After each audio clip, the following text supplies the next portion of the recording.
Subscribe कीजिए हमारे Rajguru reaction channel को और पास में बेल आइकन घंटी को दबा दीजिए ताकि हर वीडियो की नोटिफिकेशन आप तक पहुंचती रहे।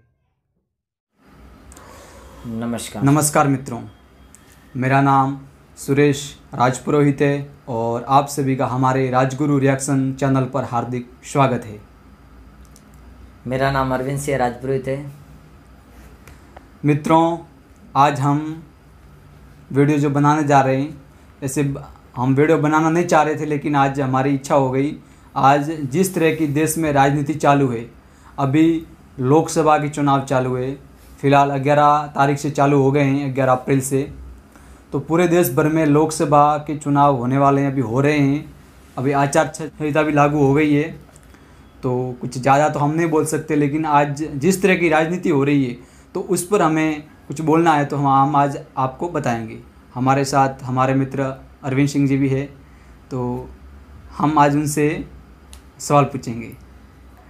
तो अरविंद जी बोलो। हम सीधा मेन टॉपिक पे आते हैं कि ऐसे तो बहुत सारी बातें हैं, लेकिन कांग्रेस ने इस देश पे 60 साल राज किया और बीजेपी ने 5 साल पहले और किया था अटल बिहारी वाजपेयी के नेतृत्व में, और अभी 5 साल से मोदी जी राज कर रहे हैं। तो किसके कार्यकाल में क्या क्या हुआ और किसके कार्यकाल में कितने घोटाले किए, कांग्रेस ने या बीजेपी ने? आप ज़रा शॉर्ट में हमारे दर्शकों को बताइए। देखो, जहाँ तक बात है कांग्रेस की, तो कांग्रेस के राज में विकास बहुत कम हुआ है और जो भी कांग्रेस के कैंडिडेट वगैरह होते हैं कि कोई भी होते हैं, सबसे ज़्यादा भड़काऊ भाषण देते हैं, मुसलमानों के पक्ष में ज़्यादा बोलते हैं, हिंदुओं के पक्ष में कम बोलते हैं। हिंदू देवी देवताओं की मजाक भी उड़ाते हैं, बोलते हैं राम कोई हुए ही नहीं, ये सब काल्पनिक बात है। यही हुआ था कि एक बार हमने 5 साल पहले राहुल गांधी जी ने बोला था कि हिंदू लोग मंदिर में जाते हैं लड़कियों को छेड़ने के लिए, और आज वही राहुल गांधी मंदिर घूम रहे हैं। ये कैसी राजनीति है? वही जो पहले जो नेता कह रहा था 5 साल पहले कि हिंदू लोग मंदिरों में लड़कियों को छेड़ने जाते हैं, और वही नेता आज मंदिर घूम रहा है। इसके ऊपर आपका क्या कहना है?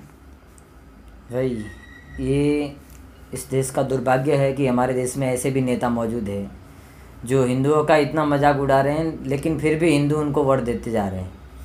अभी जो इन्होंने बताया था कि जो लोग मंदिर में माथा टेकने जाते हैं वही आपको बस में छेड़ते हैं, तो इनका कहने का मतलब आप और आपके परिवार के जितने भी लोग जाते हैं ये तो फिर सब गुंडे हो गए। अगर जो राहुल जी का माने तो सब गुंडे ही हैं भारत में, हिंदू है जितने उनके लिए। तो फिर भी हम अंधे हो के उनको वोट देते हैं और उनको विजय बनाते हैं। तो अभी 2 दिन पहले बाबा रामदेव जी ने एक स्टेटमेंट दिया है, एक बहुत ही बड़ा बयान दिया है। उन्होंने कहा है कि सारी जो विदेशी बड़ी ताकतें हैं वो सारी मोदी जी के खिलाफ खड़ी हो गई है। वो कह रही है कि चुनाव भारत में हो रहा है, लेकिन उसका मतलब विदेश को तकलीफ है कि भारत में मोदी नहीं आना चाहिए। तो मोदी को हटाने के लिए विदेशी ताकतें क्यों मोदी जी के खिलाफ हो गई?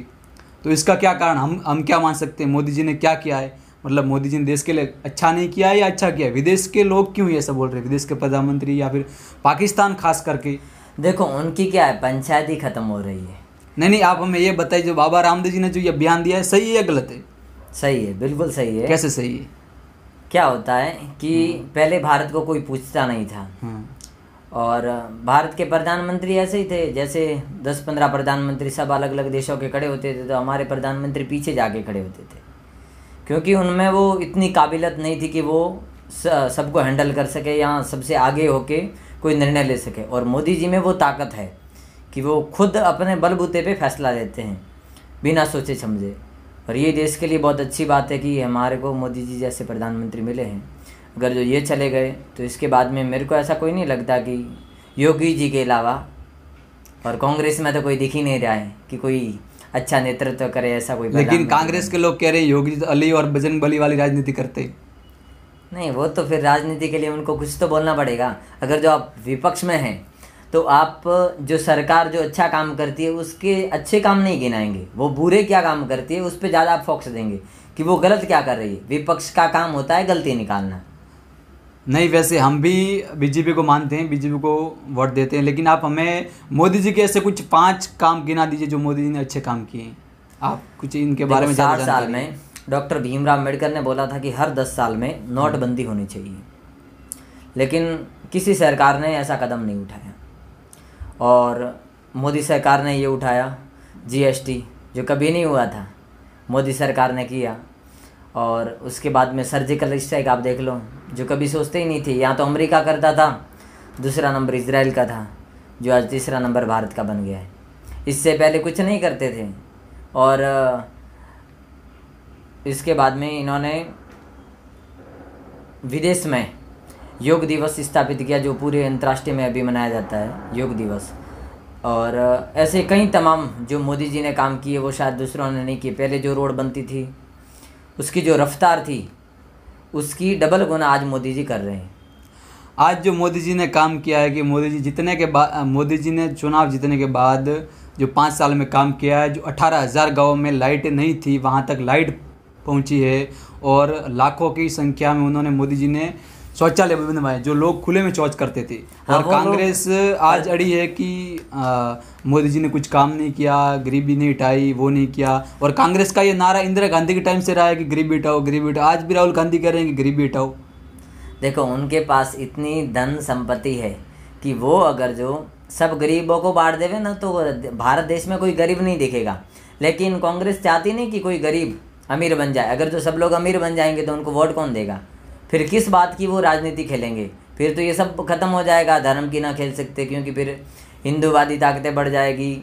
और मुसलमान भी समझदार हो गए हैं कि अभी केवल बात करने से कुछ नहीं होता। जब तक देश का विकास नहीं हो उसके अलावा कोई देश का भला ही नहीं हो सकता। तो हम आपको एक बताते हैं, मोदी जी ने जब अपना नोटबंदी किया था, नोटबंदी के टाइम पे राहुल गांधी जी लाइन में हुए थे खड़े 4,000 रुपये निकालने के लिए। और आज वही राहुल गांधी कह रहे हैं कि हम हर गरीब को, हर बेरोजगार को 1 साल में 72,000 रुपये देंगे। वो तो कहाँ से लाएंगे? वो तो सियासत के लिए खड़े रहते हैं। राहुल जी को कौन सी ज़रूरत है 4,000 की? फिर तो सब नेता खड़े हो जाते। आपने कभी किसी दूसरे नेता को तो नहीं देखा राहुल जी के अलावा? सब पॉलिटिक्स चाल होती है, उनको क्या करना है क्या नहीं करना है, पब्लिक टीवी में कैसे ज़्यादा आवे, इसके लिए वो ज़्यादा कोशिश करते हैं कि कुछ भी ऐसा विवादित बयान दे ताकि वो टीवी में बने रहे और उनकी चर्चा होती रहे कि आज राहुल जी ने ऐसा कहा, आज उन्होंने ऐसा कहा। इसलिए तो करते हैं। कांग्रेस ने जो किया है, जो मोदी जी के राज में कांग्रेस ने मोदी जी को हटाने के लिए जो घिनौनी हरकतें की है, कांग्रेस के कई नेता, बड़े दिग्गज नेता पाकिस्तान में जाते हैं। एक नवजोत सिंह है, आप उनको देख लीजिए। पाकिस्तान के प्रधानमंत्री के साथ में जाकर इमरान खान कहते हैं कि भारत के प्रधानमंत्री अगर आप जैसे हो तो कुछ बात करने का अंदाज, कुछ मज़ा अलग आए। तो वो क्या कहना चाहते हैं? और वो क्या करने गए थे? सिद्धू बाजी पाकिस्तान में क्या करने गए थे? अगर कांग्रेस के वो नेता है किसी एक बड़ी पार्टी के, राष्ट्रवादी पार्टी जो बड़ी पार्टी है, भारत की सबसे पहली पार्टी थी। देखो, आपके विचार भिन्न हो सकते हैं, लेकिन इनका मतलब ये नहीं कि आप दुश्मन से गले मिल जाएं।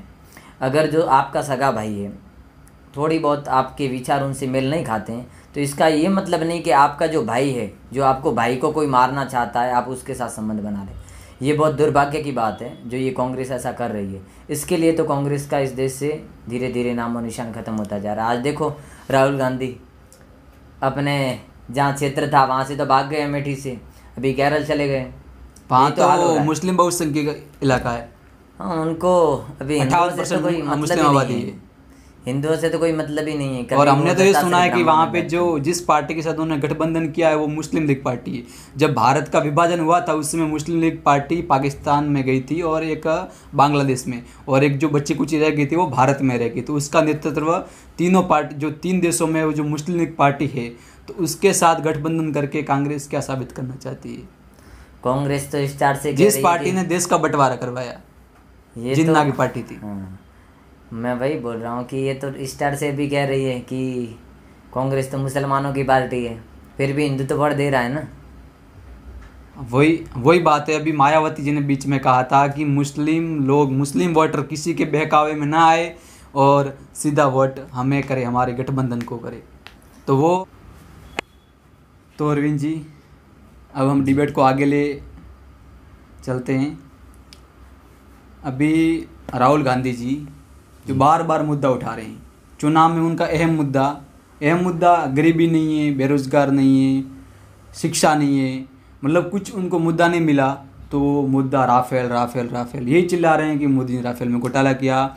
और सुप्रीम कोर्ट ने अभी 2-4 दिन पहले उनकी कोई अर्जी थी, उन्होंने स्वीकार की हाँ हम इसके ऊपर सुनवाई होगी। तो राहुल गांधी जी ये बोल रहे हैं खुले स्पीकर मतलब सामने बोल रहे हैं मंच पर कि मोदी जी ने सुप्रीम कोर्ट ने खुद एक्सेप्ट किया है कि मोदी जी ने राफेल में चोरी की है, और बल्कि सुप्रीम कोर्ट ने ऐसा नहीं बोला है। ऐसा नहीं कहा। हाँ, तो आपके ऊपर इसका क्या कहना है कि ये राहुल गांधी राफेल चिल्ला रहे, उसके ऊपर उनको कोई अहम सबूत और ठोस कोई सबूत नहीं मिला था वो जो मोदी जी के ऊपर उंगली उठा सके? देखो अभी ऐसा है कि मोदी जी, इनको मालूम है कि मोदी जी पैसा खाने वाले नहीं, वो देशभक्त आदमी है। इनको अभी अगर जो ये राफेल डील इनकी सरकार में हो जाता, ये बोल रहे हैं कि जैसे तैसे करके ये 2019 से पहले वाला ख़त्म हो जाए और 19 के बाद में जब हमारी सरकार बनेगी, उनका ऐसा मानना है कि जैसे हमारी सरकार बन गई तो हम राफेल को खरीद देंगे ताकि हमारे को मुनाफा मिल सके और उनके जो दोस्त लोग हैं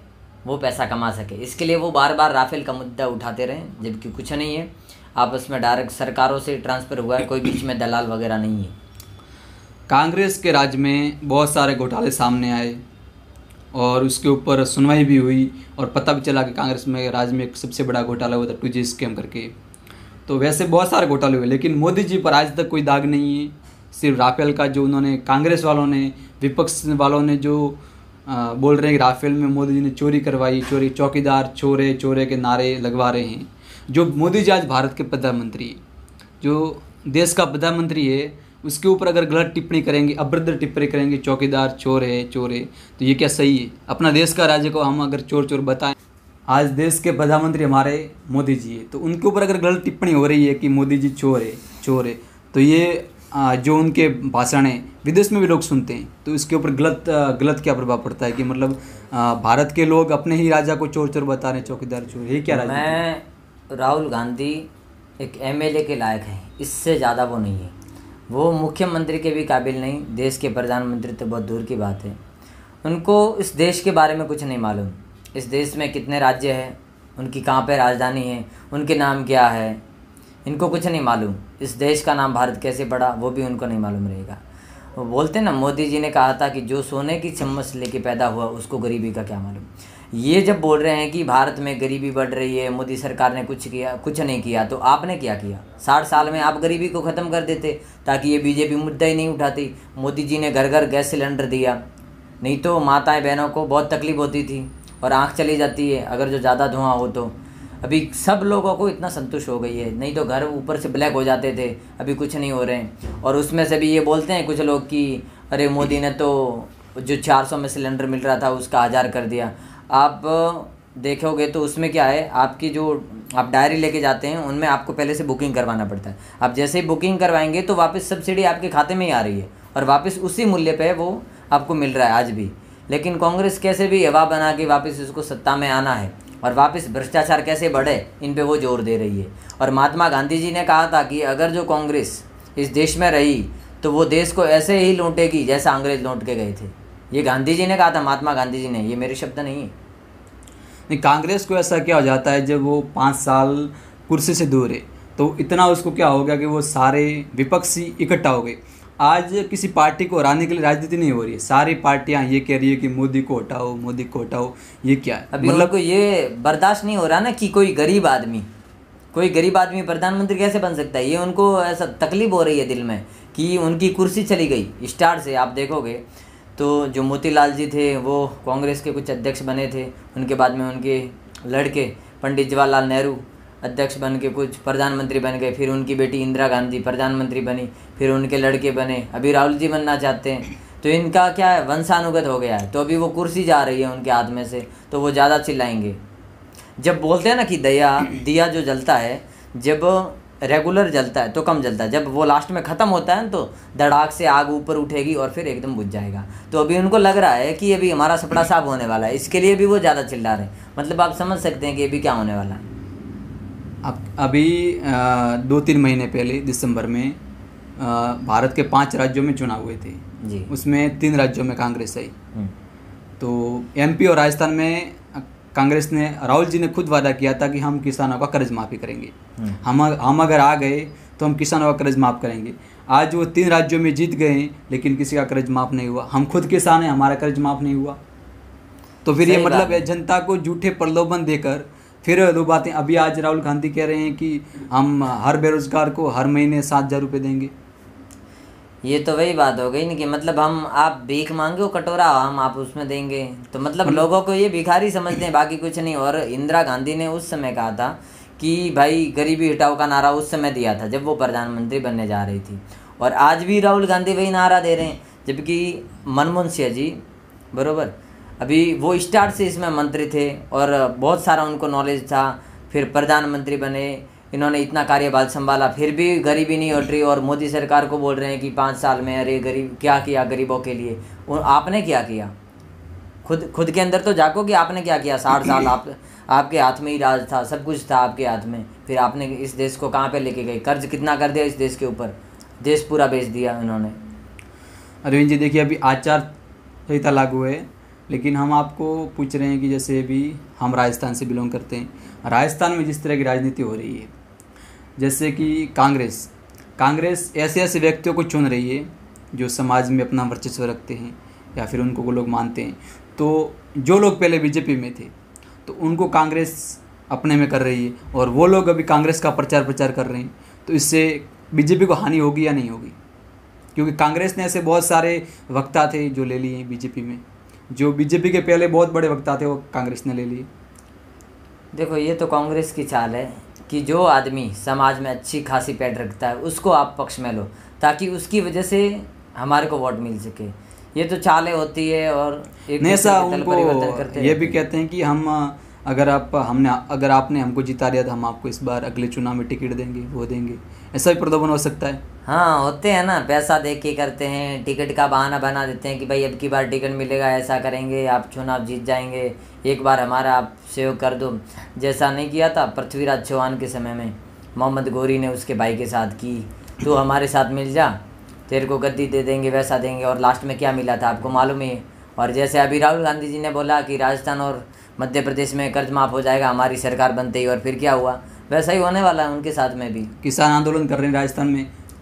होता है ना, जब तक ये बोलते हैं राजीव भाई दीक्षित ने बोला था कि यूरिया और डीएपी जब तक सरकार इस पर बैन नहीं लगाएगी तब तक कुछ समाधान होने वाला नहीं है। क्योंकि अगर जो यूरिया और डीएपी खेत में नहीं डाले तो अगर जो आप खेत को पानी देते हैं जैसे 3 बार दे रहे हैं बरोबर, और अगर जो यूरिया डीएपी नहीं डाले तो 1 बार देना पड़ेगा, उसमें 5 बार दे रहे हैं तो उसमें 3 बार देना पड़ेगा, मतलब 2 बार कम ही देना पड़ेगा अगर जो आप जैविक खाद प्रयोग करते हैं तो।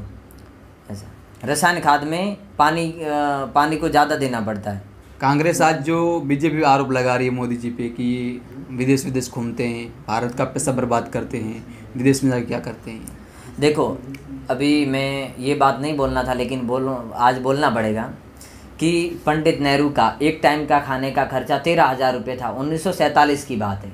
हाँ। और आज वो लोग बोल रहे हैं कि मोदी जी का सूट इतना महंगा है, वो है, ये है। मोदी जी के पास आज कुछ संपत्ति नहीं है। उनके भाई का बैकग्राउंड देख लो, आपको मालूम चलेगा। उनके चचेरे भाई पतंग की कुछ दुकान में काम करते हैं। बीजेपी और इनमें देखो आप, बीजेपी हमेशा कांग्रेस पे ये आरोप लगाती है कि इनका पंचवाद है, कि राहुल जी ने असंख्य चुनाव आ रहे हैं जिनकी कोई संख्या ही नहीं है, कोई गिन नहीं सकते, इतने चुनाव आ रहे हैं फिर भी उनको अध्यक्ष के प्रधानमंत्री के सीट के वही हकदार है। क्या कोई कांग्रेस में ऐसा कोई नेता है ही नहीं जो प्रधानमंत्री बन सके, या उसके काबिल कोई है ही नहीं? जो अभी उन्होंने प्रियंका वाड्रा थी लेकिन वापस गांधी बना दिया कि प्रियंका गांधी को वापस ले आए।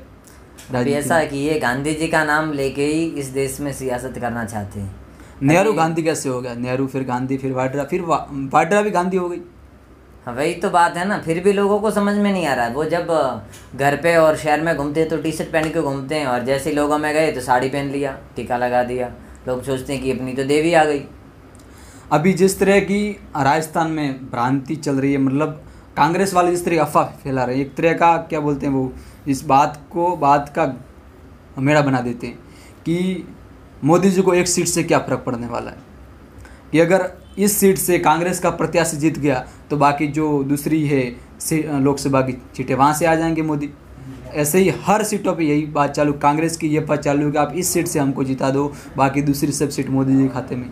देखो, लोगों को ये पता करना है कि अभी क्या हो गया है। अभी अगर जो बीजेपी किसी भी स्टेट में हारती है तो बोलते हैं मोदी हार गए, और ये हारे तो बोलते हैं वो तो मुख्यमंत्री वहाँ के सेंटर जो स्टेट गवर्नमेंट है वो हारी। वो मतलब राहुल जी पे दोष नहीं डालेंगे। और अगर जो कोई सांसद अगर जो एक जगह से भी हार गया तो देखो कि मोदी की हार हो गई। ये सबसे ज़्यादा उन पे फोकस होता है, मोदी जी पे। इनके लिए मैं सबको बोलना चाहूँगा कि आप हर एक लोकसभा पे जो प्रत्याशी है आप उनको मोदी समझ के वोट देवे, देश हित के लिए, नहीं तो ये देश धीरे धीरे खत्म हो जाएगा। आज बीजेपी राष्ट्रवाद पे चुनाव लड़ रही है, कांग्रेस राष्ट्रवाद पे लड़ रही थी, मतलब वो बीजेपी को देख के सीख रही थी और वापस आज कुछ पाकिस्तान के पक्ष में बोलती है। वो तो अगर आप कुत्ते की पूंछ कितनी भी सीधी कर लो लेकिन वापस वो डैडी बनने वाली है। मतलब पाकिस्तान अगर मतलब कांग्रेस को किसी भी विश्वास नहीं, उसको भारतीय सेना भी विश्वास नहीं। अगर उसने एयर स्ट्राइक किया है तो सबूत मांग रही। पहले अगर आर्मी वालों ने स्ट्राइक किया उसको अगर उनके पास मांग रहे थे कि मतलब क्या आपने किया, उसका क्या है सबूत कि आपने वहाँ इतने लोग मारे, तो सबूत चाहिए। वो सेना के साथ में ही लेके जावे सेना उसको, और अगर जो एक आध गोली चलेगी तो मालूम रहेगा कि हाँ यार वास्तव में पाकिस्तान से लगी है।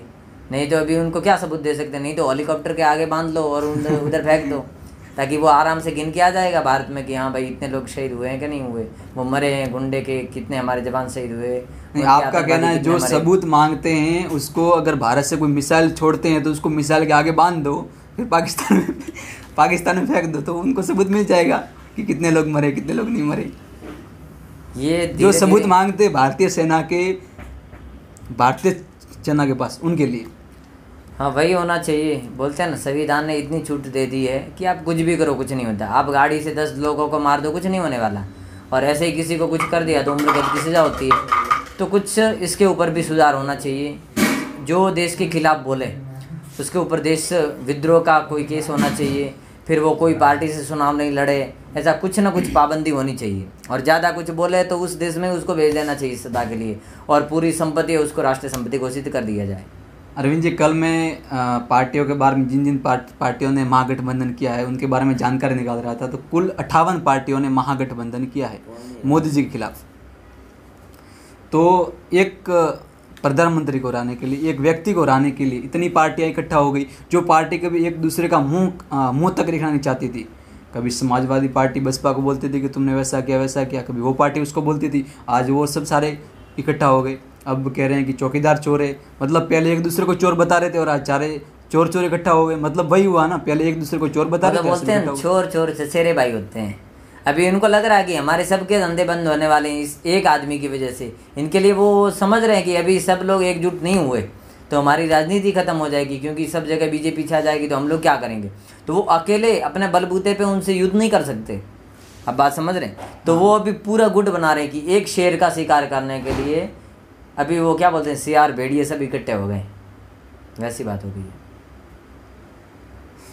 तो अरविंद जी, आपका बहुत बहुत धन्यवाद। आपने हर सवाल के जवाब बहुत अच्छे से दिए। और थैंक यू, धन्यवाद।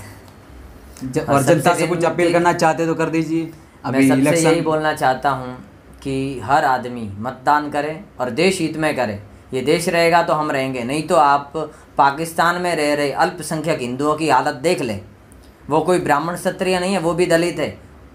आप उनकी हालत देख ले तो आपको मालूम चलेगा कि कैसा ये हिंदुस्तान अच्छा है या पाकिस्तान अच्छा है। अपना अपना बूथ मजबूत करे बस, और देश हित में दे, देश हित में वोट करे। अपील है। और बीजेपी के लिए बल्कि मोदी के लिए, कि मोदी आज देशभक्त व्यक्ति है। आज विश्व गुरु हो गया भारत, नहीं तो भारत को कोई पूछता नहीं था।